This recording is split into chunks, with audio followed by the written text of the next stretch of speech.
నకిలీ విత్తనాలతో రైతన్నలు బెంబేలెత్తిపోతున్నారు. వరి నాటు వేసిన 2 నెలలకే వరి కర్రలు రాగి బొంగులుగా మారిపోతున్నాయి. నిర్మల్ జిల్లా కడెం మండల వెంకటేశ్వర ఫర్టిలైజర్ లో విత్తనాలు కొనుగోలు చేశాడు ఓ రైతు.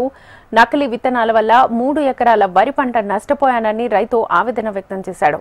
దీనికి బాధ్యత వహించాలని ఫర్టిలైజర్ యజమానిని అడగ్గా పట్టించుకోవడం లేదని, సంబంధిత వ్యవసాయ శాఖ అధికారి ఆఫీస్ చుట్టూ ఎన్నిసార్లు తిరిగినా అధికారి స్పందించడం లేదని రైతు ఆవేదన వ్యక్తం చేశాడు. ఇప్పటికైనా అధికారులు వెంటనే స్పందించి నకిలీ విత్తనాలను విక్రయించిన ఫర్టిలైజర్ యజమానిపై, దానికి సహకరించిన వారిపై చర్యలు తీసుకోవాలని బాధిత రైతు కోరుతున్నాడు. విత్తనాల విక్రయ కేంద్రాన్ని సీజ్ చేసి యజమానిపై కేసులు నమోదు చేసి తనకు పూర్తి పంట నష్టపరిహారాన్ని ఇప్పించవలసిందిగా పలువురు రైతులు డిమాండ్ చేస్తున్నారు.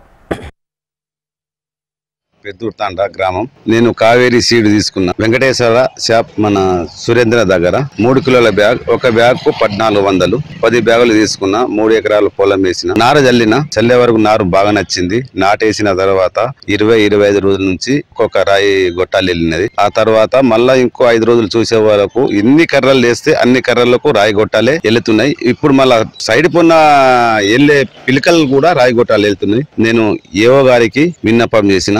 ఇప్పుడు కాంప్లీట్ ఇస్తున్నా, రాసిమన్నారు. ఈడీ కూడా రాసిమన్నాడు.